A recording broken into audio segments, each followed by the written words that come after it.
Early versus late parenteral nutrition in critically ill children by Omar Palacios.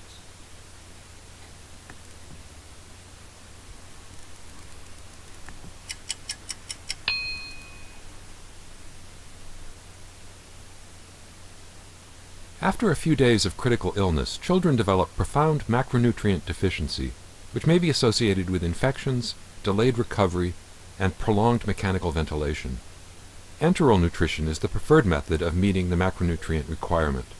If enteral feeding is not possible, however, or fails, parenteral nutrition is advised. But evidence to support the timing and benefit of parenteral nutrition in critically ill children is lacking. In a multi-center study, 1,440 critically ill children from newborn to 17 years old, with 45% under 1 year old, who were admitted to the pediatric intensive care unit and at risk for malnutrition, were randomly assigned to either early or late parenteral nutrition. Early enteral nutrition was attempted in all patients, and they all received intravenous micronutrients and a similar volume of fluid. Analyses of the co-primary outcomes demonstrated that patients who received late parenteral nutrition were less likely to acquire new infections while in the intensive care unit, and needed intensive care for less time. The mortality rates across predefined time periods did not differ significantly between groups. There were significantly more hypoglycemic events in the patients in the late parenteral nutrition group. Thus, withholding parenteral nutrition for 1 week in critically ill children in the pediatric intensive care unit, as compared with initiating early parenteral nutrition, is clinically superior, with fewer new infections and a shorter stay in the intensive care unit. Full trial results are available at nejm.org.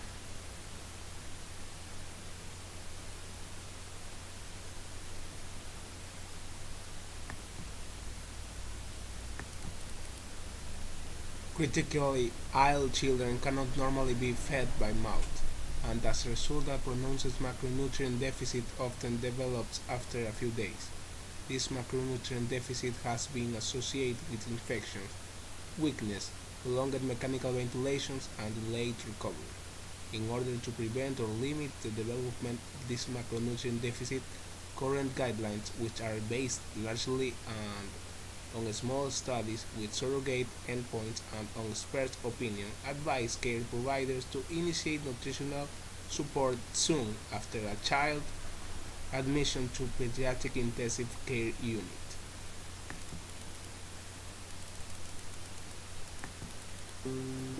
Parenteral Nutrition by Ashley Long, Josh Bain, and Jeffrey Morgan. Parenteral nutrition, par meaning through an IV, and enteral meaning eating, is a method of providing nutrition in which all nutrients are placed directly into the body intravenously, bypassing the digestive system. Total parenteral nutrition, or TPN, is used when a patient cannot get core nutrients from food, usually because of problems with the digestive tract.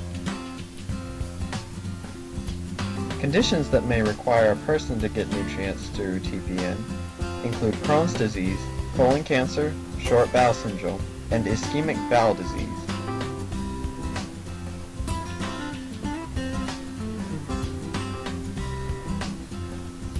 In severe cases of Crohn's disease, which is inflammation of parts or all of the intestinal tract, the small intestine cannot absorb nutrients. In short bowel syndrome, nutrients cannot be properly absorbed because part of the small intestine has been removed. And ischemic bowel disease is a condition that results from inadequate amounts of oxygenated blood reaching the intestine. Notice a trend? They are all diseases that affect the intestines and their ability to absorb nutrients. Parenteral nutrition was first successful in the late 1960s when Dr. Stanley J. Dudrick used parenteral nutrition to nourish beagle puppies. Eventually, he was able to treat infants with gastrointestinal difficulties, saving their lives. Before treatment can begin, a PICC line has to be inserted. PICC is short for peripherally inserted central catheter. PICC lines give intravenous access and can be used long-term. Usually they're used about 6 months, but they can stay in up to a year. The line is inserted into a peripheral vein in the arm, such as the cephalic vein, basilic vein, or the brachial vein. The line itself is very long and stops in the superior vena cava, just above the heart. Because the PICC line leads directly into the heart and is used long-term, proper care and sanitation are very important. Infection is serious and can be fatal.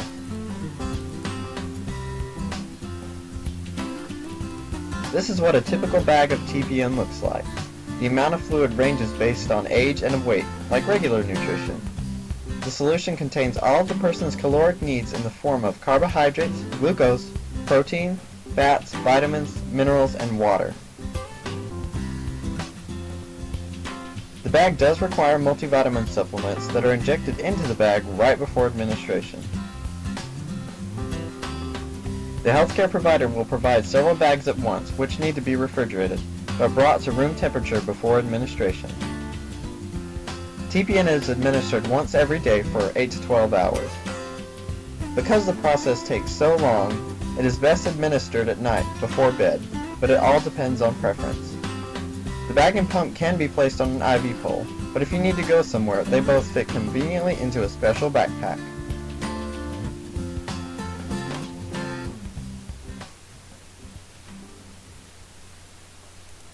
Created using Powtoon.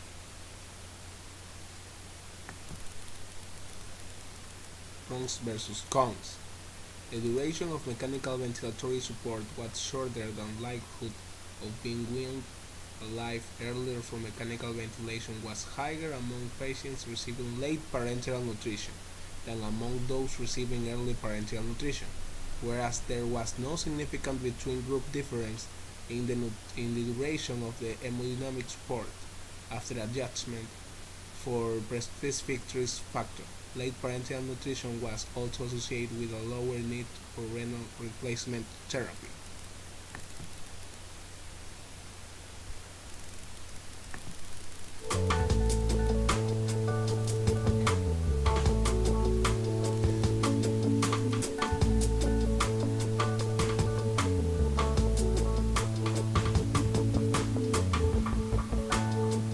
Dosage TPN is an extension of the Dosage Pharmacy Workflow Manager that provides additional compounding documentation, in-process controls, and remote verification for the preparation of parenteral nutrition (PN) doses.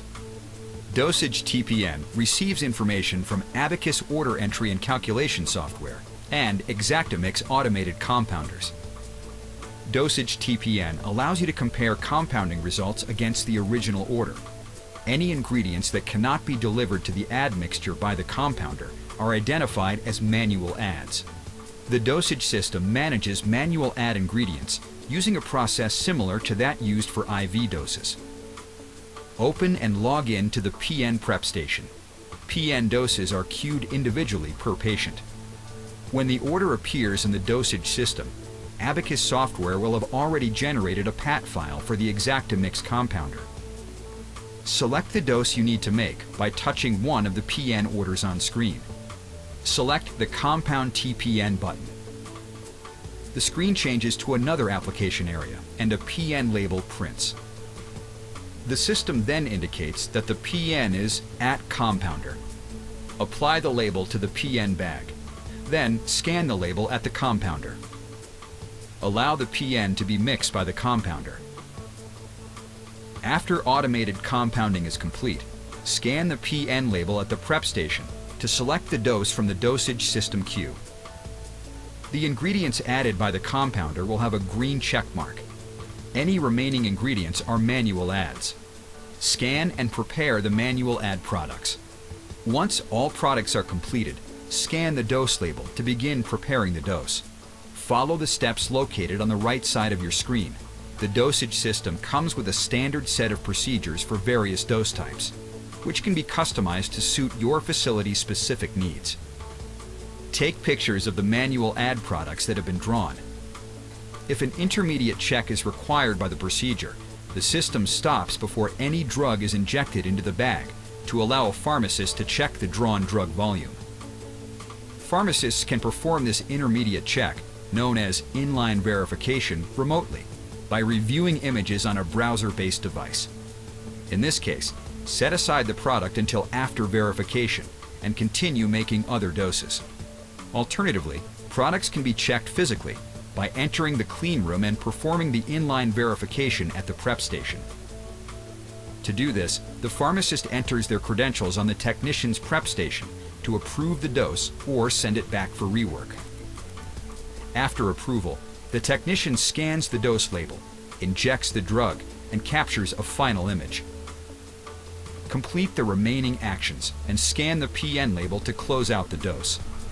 The PN is now ready for final verification, sorting, and tracking. To find out how the dosage system can change your pharmacy workflow, contact your local dose management specialist at 888-229-0001 and schedule a live demo or customer site visit.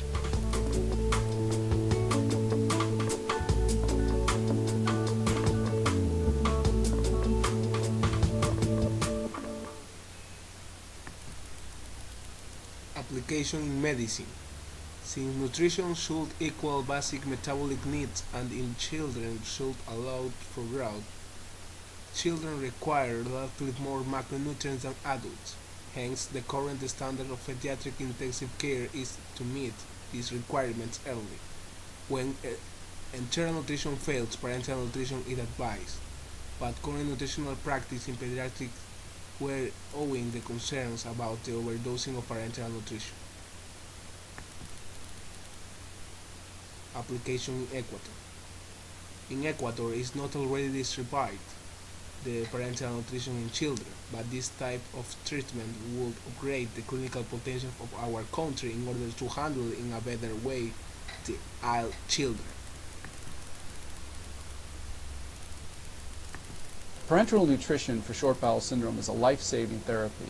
Before the development of this therapy 30 or 40 years ago, these children would uniformly die of dehydration and malnutrition. Unfortunately, prolonged dependence on parenteral nutrition is also associated with a number of side effects which we try to minimize or prevent.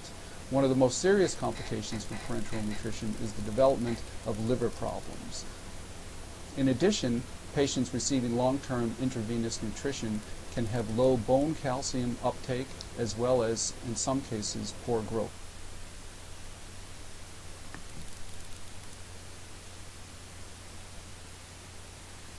In my opinion, the benefits of late parenteral nutrition were evident irrespective of the variability in nutritional care and blood glucose management across participating centers.